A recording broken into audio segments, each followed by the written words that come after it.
Ja, Freunde, und herzlich willkommen in einem neuen Video. Und ihr hört schon meine Stimme, sie ist relativ nasal. Mich hat es leider ein bisschen aus der Bahn geworfen. Ich hoffe, ihr kommt mit meiner Stimme klar.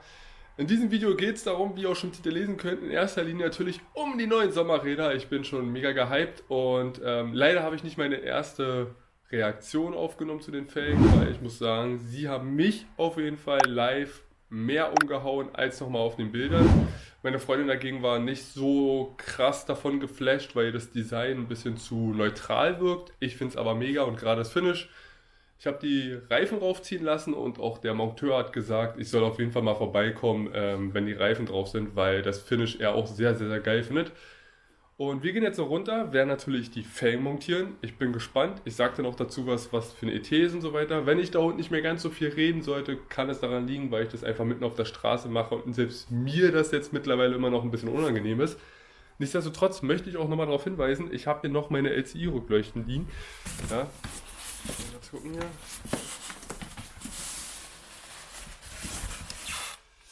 Da liegen noch die LCI-Rückleuchten. Wer das Video nicht gesehen hat, ich verlinke euch das einfach mal in dem Video hier. Dann könnt ihr es sehen. Das war das letzte Video, was ich gemacht habe. Ich habe jetzt die GTS-Rückleuchten drin. Wie gesagt, LCI-Rückleuchten, wer die noch haben möchte, kann sich gerne bei mir melden.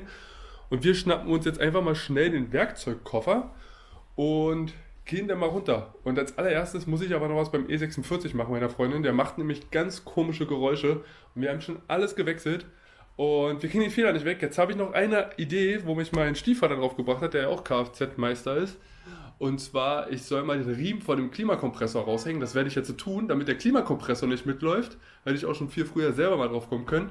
Und wollen mal gucken, ob das Geräusch dann weg ist. Das ist eine schnelle Nummer, es geht relativ fix. Das machen wir jetzt allererstes.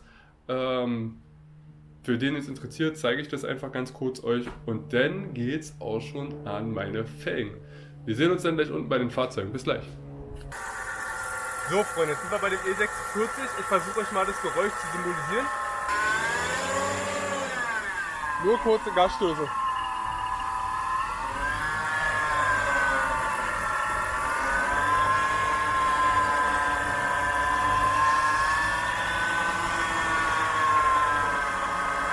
Hört ihr das Jaulen? Und das könnte eventuell der Klimakompressor sein. Das versuchen wir jetzt rauszufinden. So Freunde, ich habe jetzt den Riemen runtergenommen vom Klimakompressor. Und jetzt klingt er normal. So wie er klingen soll, kein Gepfeifen mehr. Also, klares Zeichen, wenn ihr auch einen E46 fahrt und der macht so ein Hintergrundrauschen. Es kann natürlich auch vieles anderes sein, aber wir haben jetzt schon alles andere gewechselt. Dann auf jeden Fall mal den Klimakompressor in Betracht ziehen. Für uns heißt es jetzt leider wieder Geld ausgeben, denn wir müssen einen neuen Klimakompressor kaufen. Das heißt, Klimamittel ablassen von der Firma, weil wir das Gerät nicht haben, kostet glaube ich 60 Euro. Klimakompressor glaube ich knapp 120 Euro und dann wieder auffüllen. Nervig, aber dafür machen wir das. Und die Leitungen sind auch immer alle sehr fest und fest gegammelt, also Klimakompressor wechseln ist nicht so eine geile Nummer. Machen wir aber und jetzt würde ich sagen, das Problem haben wir gelöst. Da wissen wir jetzt Bescheid, was wir machen müssen. Und jetzt gehen wir hinter zum Main und bauen uns die Felgen rauf. Das sind die Winterräder, ihr kennt sie. Jetzt kommen sie endlich runter. Und ich würde sagen, kleiner Sneak Peek. Das sind die jetzigen Felgen. Das ist hinten. Zu den Stats, wie gesagt, ich baue jetzt erstmal rauf und dann sage ich euch, wie die Einpresstiefen sind und die Größen und so weiter und so fort. Kann nämlich auch sein, dass wir vorne Spurplatten rauf machen, aber das sage ich euch dann. Vorne ist jetzt, wie gesagt, eine 8,5 x 20 mit einer ET von 35. Dort ist eine 5 mm Spurplatte drauf, dass wir auf eine ET von 30 kommen. Das könnt ihr auch problemlos fahren, zeige ich euch dann gleich.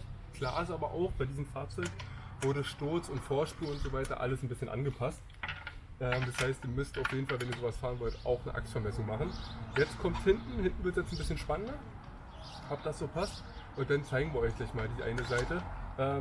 Ich finde es krass, also ich finde, was ist krass? Ich finde es gut, es steht gut im Auto. Meine Freundin feiert sich ganz so hart, ihr ist die Felge einfach zu schlicht, da hätte man ein bisschen dramatischer machen können. Aber ich glaube, nachher in Bewegung und wenn alles ringsherum drauf ist, sieht es dann doch ganz cool aus. Vor allem gerade, weil die hintere Felge deutlich breiter ist und ein bisschen mehr ET mitbringt. Und jetzt gucken wir uns mal, wenn wir die Felge abkriegen, den Vergleich an. 1 hour later. So, das ist jetzt hinten und die ist dann doch ein little bit breiter. als, ich sag mal, unser Winterprofil.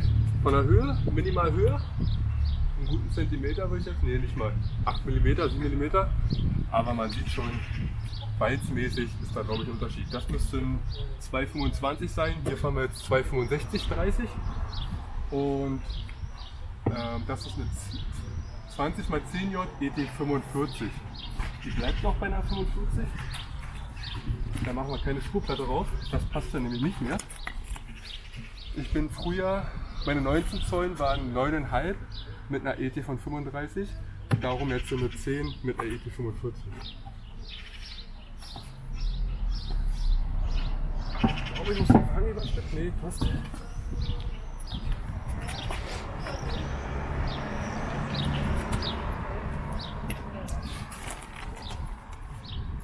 wir die mal rauf.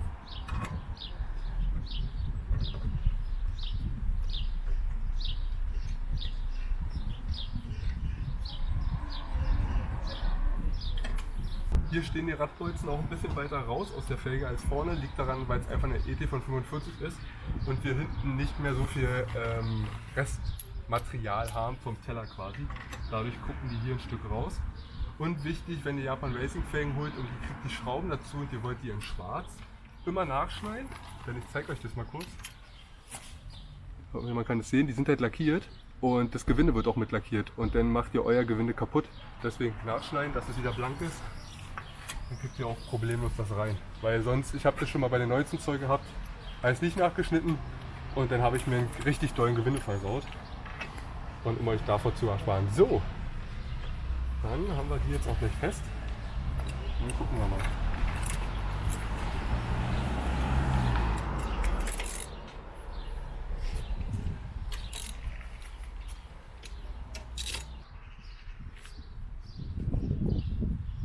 Aber entweder muss ich hinten ein Stück hoch oder vorne ein Stück runter. Aber ich würde eher sagen vorne ein Stück runter. Ja, hallo, da bin ich wieder. Neuer Tag, immer noch nasale Stimme. Gestern musste ich dann relativ schnell alles noch fertig machen, da wir noch einen Geburtstag hatten. Deswegen bin ich heute gleich los, habe meine anderen Räder gewaschen, sind jetzt noch im Kofferraum. Deswegen, wenn ich euch gleich das Auto so zeige und die Höhe nicht irgendwo so ganz hundertprozentig passt, liegt es daran, dass hinten ein bisschen mehr Gewicht gerade drin ist. Aber ich habe vorhin mal im leeren Zustand abgemessen und das Auto steht wirklich fast horizontal mit dem Kotflügelausschnitt zum sichtbaren Fellengummi, was man noch sieht, Reifengummi, Entschuldigung, zum Reifengummi, was auch das Ziel war. Denn bei den 19 Zollern war einfach das Verhältnis von der hinteren Felge zum Querschnitt, also die Höhe praktisch der Prozentsatz, deutlich geringer als das Vorderrad und dadurch sah die vordere 19 Zoll Felge deutlich kleiner aus als die hintere 19 Zoll Felge. Jetzt bei den 20 Zoll Felgen ist das nicht mehr der Fall. Sie wirken gleich groß und das ist ein riesengroßer Vorteil. Und ich finde die Felgen einfach richtig geil. Eine kleine Sache, wir haben halt einfach die schmale Vorderachse. Ich hätte mir gewünscht, dass die Felge vorne noch ein bisschen konkav ist, wie die hintere auf jeden Fall. Gibt es leider nicht für diese Felge, ist auch nicht gedacht. Und mit einer 8,5J ET35 kann man jetzt auch nicht absolute Konkavität erwarten. Das geht leider nur bei den M3 Modellen mit den breiten Kotflügeln. Und ich habe jetzt gewaschen und ich würde sagen, ich zeige euch das Ganze jetzt nochmal und erzähle euch genau, was für Specs jetzt wirklich da gemacht sind, damit ihr wisst, wenn ihr das auch machen wollt, was ihr braucht, was ihr benötigt, was ihr kaufen müsst. Boom! Jo, ich hoffe, ihr könnt es sehen. Ja, war schön von der Seite. Jetzt seht ihr auch hinten, wie schön konkav die Felge ist. Vorne halt plan. Aber jetzt gehen wir mal vorne drauf ein. Also, das Rad ist eine JR37 in so einem Bronzeton. Das bedeutet, dass hier drin ist so braun Bronze lackiert mit Metallic-Effekten und wir haben außen ein sehr glanzgedrehtes Bronze-Finish. Was ich finde, die Felge sieht dadurch sehr, sehr krass aus. Hat ein schönes Detail. Wir haben hier so eine kleine Ausfräsungen drin, ne? Und ihr kriegt auch wieder Radbolzen dazu, müsst ihr bei dem Modell. Japan Racing hat so eine speziellen Radbolzen. Einen schön hochwertigen Deckel diesmal, muss man sagen. Sonst ist man ja diese komischen Plastikdeckel gewöhnt. 20 Zoll Felge, 8,5J, ET35. Ich habe hier eine Spurplatte drauf, nochmal 5 mm. Das Rad, wie auch das hintere Rad, hat an sich ein ABE dabei, alles cool. Vorne, wie gesagt, wenn ihr ohne Spurplatte fährt, ist das Rad mir immer einen Ticken zu weit drin. Ich kann euch das mal zeigen. Jetzt schließt das halt super schön mit dem Kotflügel ab und der Reifen ist wunderschön drin bedeckt. Habe ich auch bei der 19 Zoll so gefahren, sogar noch weiter draußen das Rad. Bei der 19 Zoll hatte ich eine ET von 23, ich habe jetzt hier eine ET von 30 bewirkt und damit könnt ihr auch safe fahren. Da müsst ihr euch keine Gedanken machen, das auch beim Verschränken vielleicht ein bisschen Sturz anpassen, vorne wie hinten müsst ihr so oder so. Ja, also wenn ihr komplett horizontal fahrt mit dem Rad, wird das eh nichts, ein bisschen eingekippt muss das werden und vor allen Dingen ganz wichtig, auch eine bestimmte Tiefe müsst ihr fahren. Denn wenn natürlich euer Auto noch bockhoch ist, dann fällt natürlich auch der Querlenker nicht so ein und dann passt es nicht, gerade hinten. Ja. Wenn ihr mal hinten guckt, wie viel Sturz ich denn tatsächlich fahre, weil ihr seht, wie viel Reifen hier quasi denn ja so ausläuft, ne?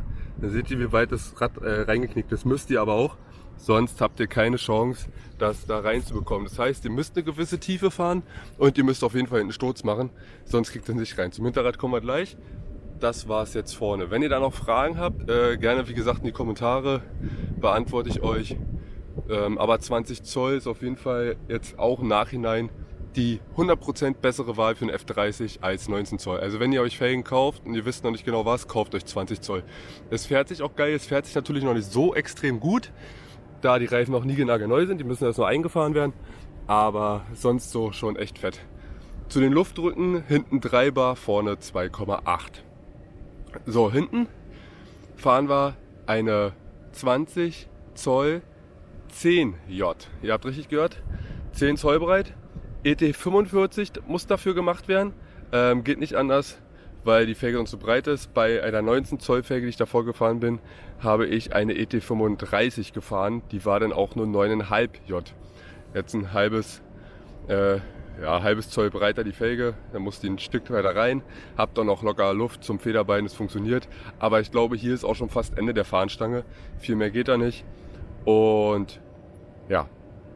Wie gesagt, ET45, das dazu und man sieht halt hier eine schöne Konkavität mit drin, obwohl es eigentlich kein konkaves Rad ist, also so ganz leicht wird es dann doch konkav, aufgrund der Einpresstriefe, die wir brauchen und der Breite, ne? Wie gesagt, vorne nicht. Dann zeige ich euch das Ganze nochmal in der Totale, dass ihr da nochmal sehen könnt.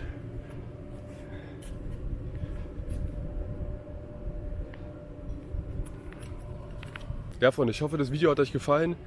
War ein bisschen zwei Parts, war einmal E46, aber das wollte ich einfach mit reinnehmen, weil für den einen oder anderen interessant, weil ja doch die meisten Videos, die bei mir geguckt werden, nicht durch die Abonnenten passiert, sondern durch Google-Suche. Also ich glaube, über 80% meiner Videos werden geguckt, weil Leute auf Google danach suchen. Dementsprechend nehme ich auch sowas wie den E46 mit rein. Für den einen oder anderen halt sehr geil oder interessant. Und für meine Community, die schon heiß drauf gewartet hat, da sind sie jetzt. Die Räder. Schreibt auf jeden Fall mal in die Kommentare, wie ihr sie feiert, ob ihr die geil findet oder nicht. Ich finde sie wirklich richtig gut. Wie gesagt, vorne ein bisschen konkaver, dann wäre es gewesen. Aber sonst bin ich absolut happy mit dem Felgendesign.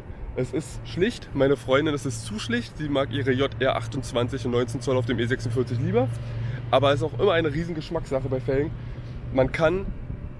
Es gibt bei Felgen eine Sache, man kann es komplett verhauen, ja, also komplett, das geht einfach komplett daneben und alles dazwischen, wenn man ein gutes Gefühl dafür hat, ist es einfach ein Geschmack. Es wird welche geben, die sehen die Felgen und denken einfach, Alter, sieht das geil aus und dann wird es welche geben, die sagen, naja, ist eine Felge. Gut, vielen Dank fürs Einschalten und wir sehen uns das nächste Mal wieder in einem neuen Video. Mal gucken, was dann als nächstes kommt, weil ich habe ja natürlich ein bisschen was vor, das Problem ist, jetzt wird es richtig teuer. Und wir machen auch auf jeden Fall noch den Klimakompressor beim E46, auch noch teuer. Dann muss ich mal gucken, wie ich das alles finanziell gestemmt kriege. Die Front wird umgebaut. Ich sage es immer wieder, es ist nicht in Vergessenheit geraten. Es wird auf jeden Fall passieren, dass die Front umbaut. Bloß ich muss im gleichen Umkehrschluss auch schon die Folie kaufen und den neu folieren. Das heißt, es wird auf einmal wieder so viel Geld in den Raum geworfen. Und da muss ich halt erstmal hinsparen. Okay, vielen Dank und wir sehen uns. Bleibt cool, bleibt gesund, genießt das schöne Wetter.